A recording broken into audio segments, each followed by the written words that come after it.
फातिमा की रानी माँ, प्रभु यीशु की माँ, आसरा तू ही है माँ।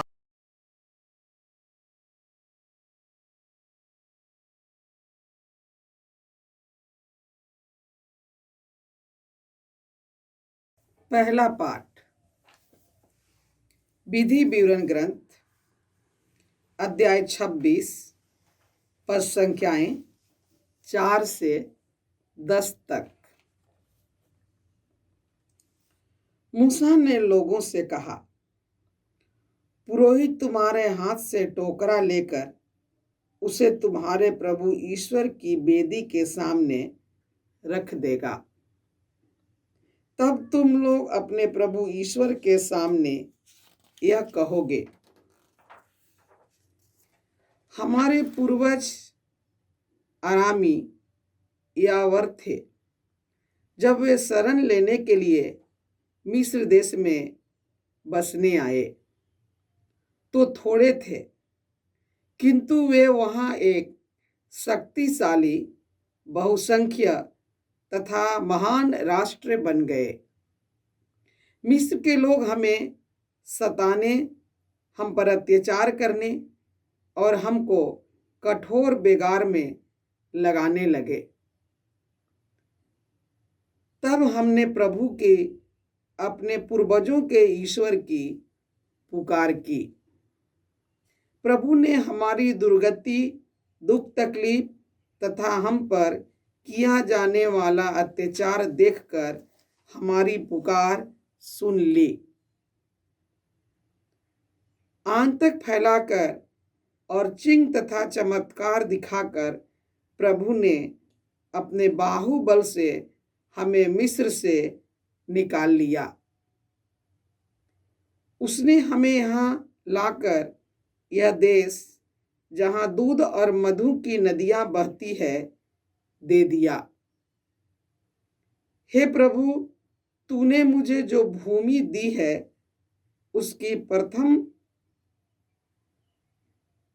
फसल के प्रथम फल में तुझे चढ़ा रहा हूँ। यह कहकर तुम उन्हें अपने प्रभु ईश्वर के सामने रखोगे और अपने प्रभु ईश्वर को दंडवत करोगे। प्रभु की वाणी। ईश्वर को धन्यवाद। भजन अनुवाक्य। हे प्रभु, तू संकट में मेरे साथ रहने की कृपा कर। हे प्रभु, तू संकट में मेरे साथ रहने की कृपा कर। तुम जो सर्वोच्च के आश्रय में रहते और सर्वशक्तिमान की छत्र छाया में सुरक्षित हो, तुम प्रभु से यह कहो, तू ही मेरी शरण है, मेरा गढ़ है, तू ही मेरा ईश्वर है, तुझ पर ही मैं भरोसा रखता हूँ। अनुवाक्य। हे प्रभु, तू संकट में मेरे साथ रहने की कृपा कर। हे प्रभु, तू संकट में मेरे साथ रहने की कृपा कर। न तो विपत्ति तुम पर आएगी और न महामारी तुम्हारे घर के निकट आ पाएगी, क्योंकि उसने तुम्हारे विषय में अपने दूतों को आदेश दिया है कि तुम जहाँ कहीं भी जाओ वे तुम्हारी रक्षा करें। अनुवाक्य।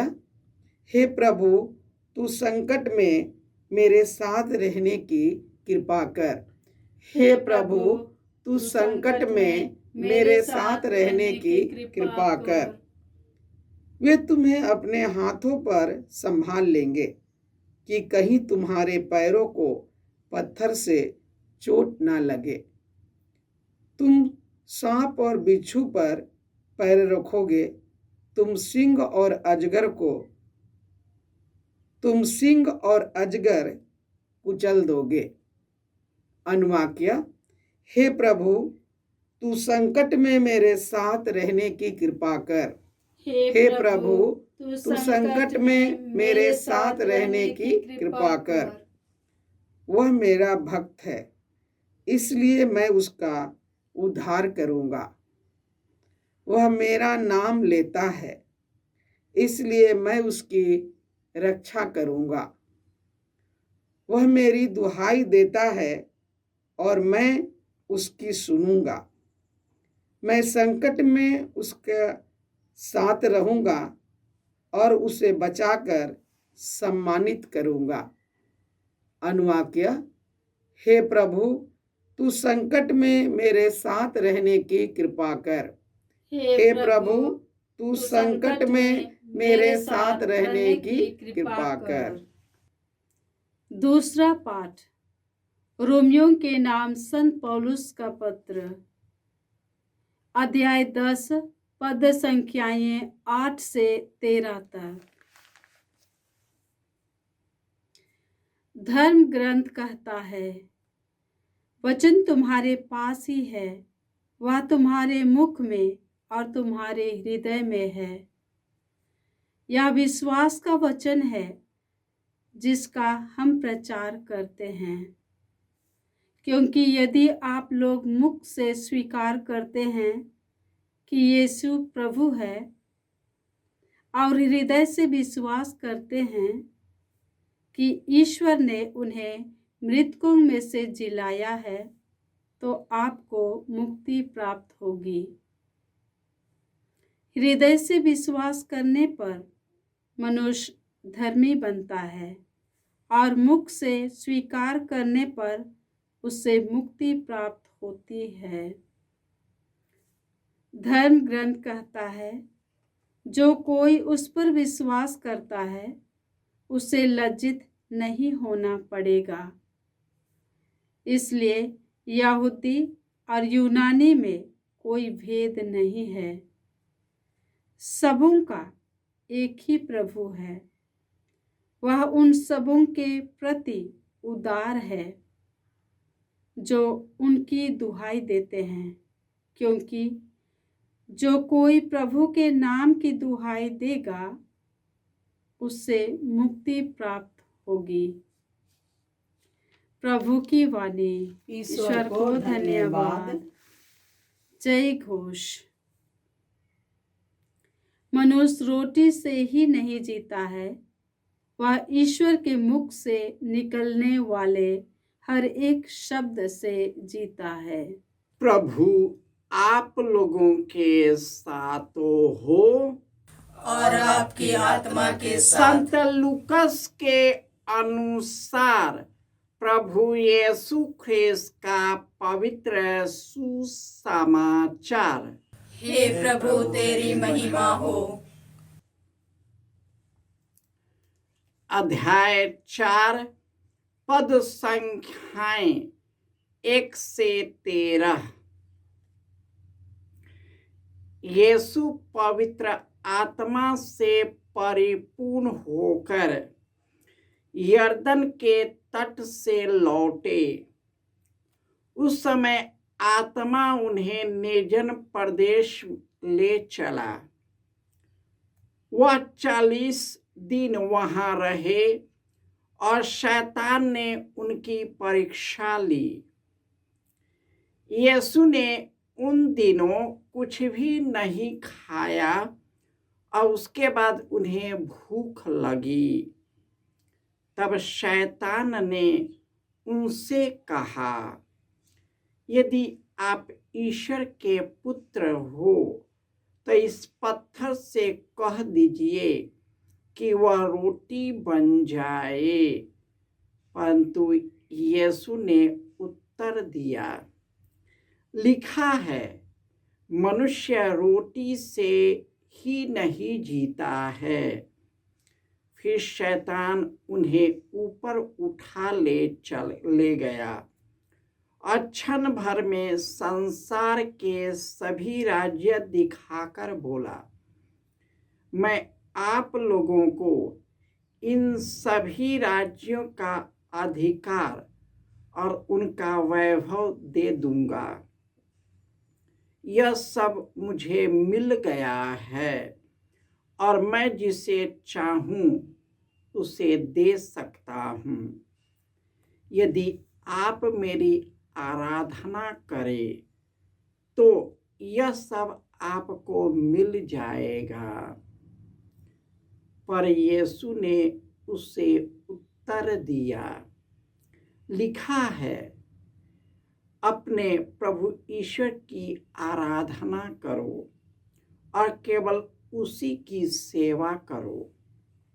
तब शैतान ने उन्हें यरूशलेम ले जाकर मंदिर के शिखर पर खड़ा कर दिया और कहा, यदि आप ईश्वर के पुत्र हो तो यहाँ से कूद जाइए, क्योंकि लिखा है, तुम्हारे विषय में वह अपने दूतों को आदेश देगा कि वे तुम्हारी रक्षा करें और वे तुम्हें अपने हाथों पर संभाल लेंगे कि कहीं तुम्हारे पैरों को पत्थर से चोट न लगे। यीशु ने उत्तर दिया, यह भी कहा है, अपने प्रभु ईश्वर की परीक्षा मत करो। इस तरह सब प्रकार की परीक्षा लेने के बाद शैतान निश्चित समय पर लौटने के लिए यीशु के पास से चला गया। यह प्रभु का सुसमाचार है। हे क्रिस्त तेरी स्तुति हो। ख्रिस्त में प्यारे भाइयों और बहनों, हम सभी कलीसिया के प्रथम रविवार में पहुंच गए हैं। आज के पहले पाठ में हम सुनेंगे कि ईश्वर ने इस्राएलियों को मिस्र देश की गुलामी से छुड़ा लिया। वह अपने बाहुबल से चिन्ह और चमत्कारों को दिखाते हुए उनको कनान देश यानी प्रतिज्ञात देश उन्हें दे दिया। और वचन कहता है, वही ईश्वर जिसने इस्राएलियों को अपने बाहुबल से छुड़ाया था, वही ईश्वर जिसके सर्वोच्च आश्रय में हम रहते हैं, वही हमारा शरण है, वही में हमारा घर है, वही हमारा ईश्वर है। मैं उसी पर भरोसा रखता हूँ। जो उसी पर भरोसा रखता है, उस पर कोई दुख और विपत्ति नहीं आएगी, महामारी और बीमारी नहीं आएगी, क्योंकि वह अपने दूतों को आदेश देगा कि जहाँ कहीं तू जाओगे वह मेरी रक्षा करेगा। वही ईश्वर जो उनका भक्त है, उनका नाम लेते हैं, उनको जानते हैं, उसकी रक्षा करते हैं। दुहाई जो देता है उनका सुनता है। संकट, दुख और विपत्ति में वह हमारे साथ रहता है और हमें दुष्टों के पंजों से हमारी रक्षा करता है।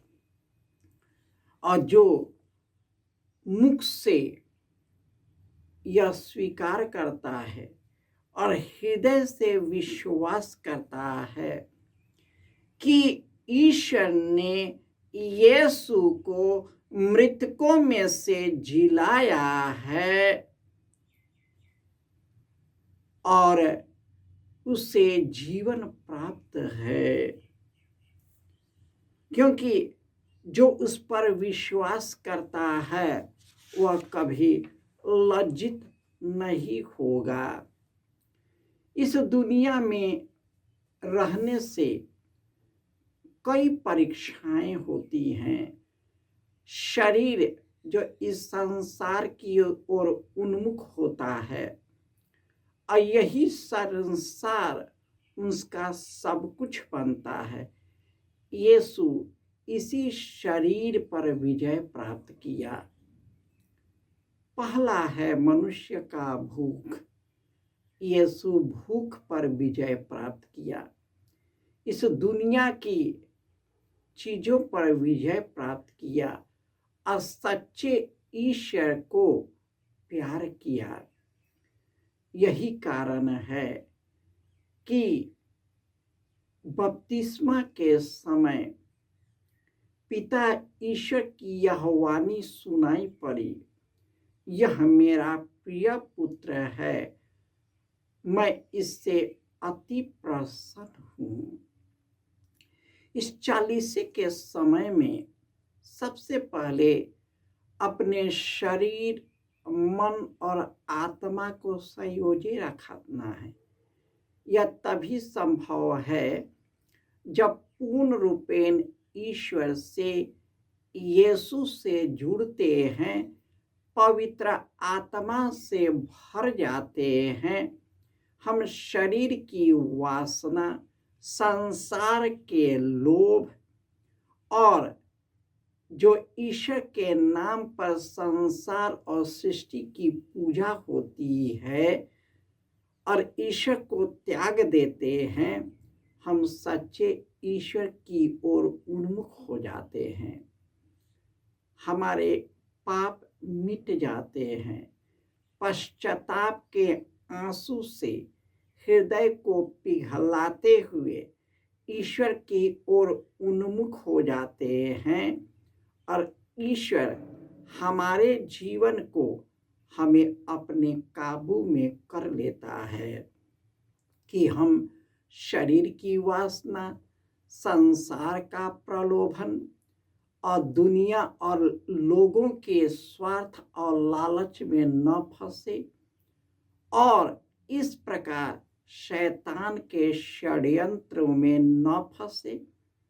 जिस प्रकार यीशु ने शैतान के षड्यंत्रों पर विजय प्राप्त किया, यीशु हमें आह्वान करते हैं कि हम उन्हीं से संयुक्त होकर शैतान के हर प्रकार के बुराइयों और प्रलोभनों पर विजय हासिल करें और एक दूसरे के लिए अपना जीवन अर्पित कर सके।